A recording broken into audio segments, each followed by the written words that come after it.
This is no ordinary fishing trip off the coast of Maine. Now he's still there. See him? Holy, what the? This team is looking for a little-known shark that needs our help. This thing is insane. Oh my God.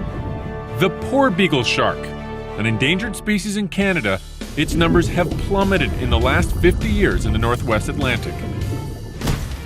Are you kidding me? James Sulikowski is out to change all that. We have these new tags, this new technology that's never been used on a Porbeagle shark before. That's a Porbeagle. Look at that. That's a beautiful shark right there. We want to catch sharks, we want to put this on the fin and get this data and use it in ways in which we're very excited about, which all comes back to the conservation and management of the species. The only problem is the Porbeagles didn't get the memo. All right, I gotta think about this. How are we gonna get this thing on board? And we call this shark Phantom Shark because it is so hard to catch. Yeah, there she is. It is so elusive. Yeah. They call it fishing, and not catching. I've always been fascinated by sharks and been drawn to them because they're such an important part of our ecosystems. And to be able to study a species that we know very little about. Just a mile offshore from the University of New England, James has made an amazing discovery. We think that this provides a nursery ground for the babies. Something is keeping them here, right? Something is unique about this area that separates it from anywhere else in the world. And we're trying to figure out what that is and how we can use it and learn from it in order to conserve and manage them more effectively.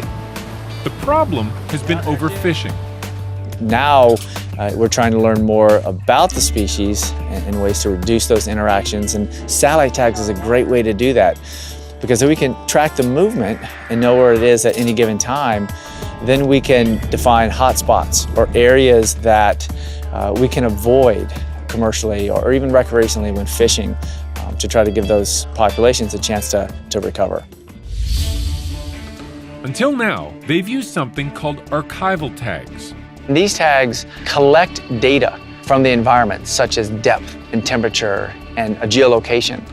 After about a year, the tag falls off and comes to the surface. It's only then that they can retrieve the data. Fin mount tags are different in that every time that shark kind of goes to the surface, right, it transmits its data. So it's almost in real time. And that is something that we've never been able to do before because we hadn't had that technology, but now we do. First, they lure the sharks in with a tasty snack. Sharks have a great sense of smell. So we actually make this slurry of basically blended fish. It's a bunch of different species that are local. So it's like a protein slushy. It's delicious. That's some tasty morsels right there. How could you not want that if you were a shark? Once they're lured to the boat, a juicy mackerel on a fishing line will hopefully reel them in. I definitely got a hit. There was just stuff on there. Until now, James and his team have been focusing on the baby Porbeagles, only about 1 meter in length. They've caught 5 of those, but that experience will not prepare them for what they're about to encounter. Holy, what the? That's a huge Porbeagle. Oh my God, are you kidding me? Oh my God, that thing's huge. Are you kidding me? No kidding, and no kid shark.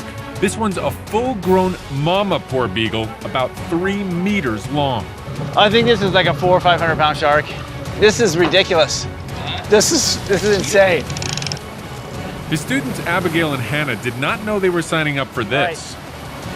When I pull, you're gonna reel. Okay. Ready?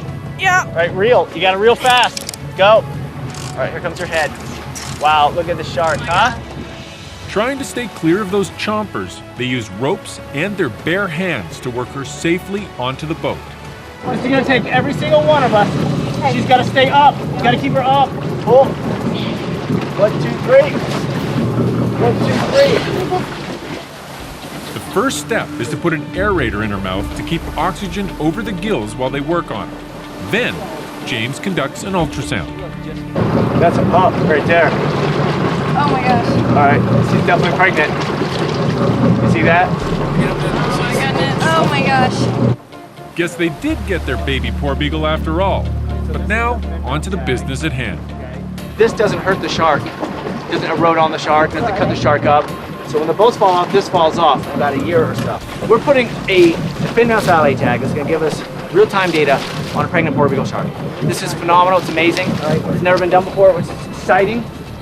Mama Porbeagle is ready to return to the water.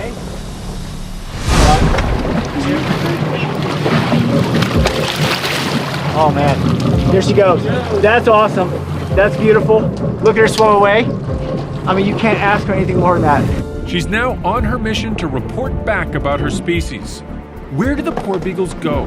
How long do they spend there? When do they return? James is pushing the envelope for Porbeagle research. It was like the most amazing Christmas morning ever, because not only did we catch a Porbeagle shark, but we caught a big pregnant Porbeagle shark. That's like hitting the jackpot. It's the needle in the haystack. A first for science, a first for me, a first for the University of New England, a first for sharks in general. So we're just very excited to be part of that.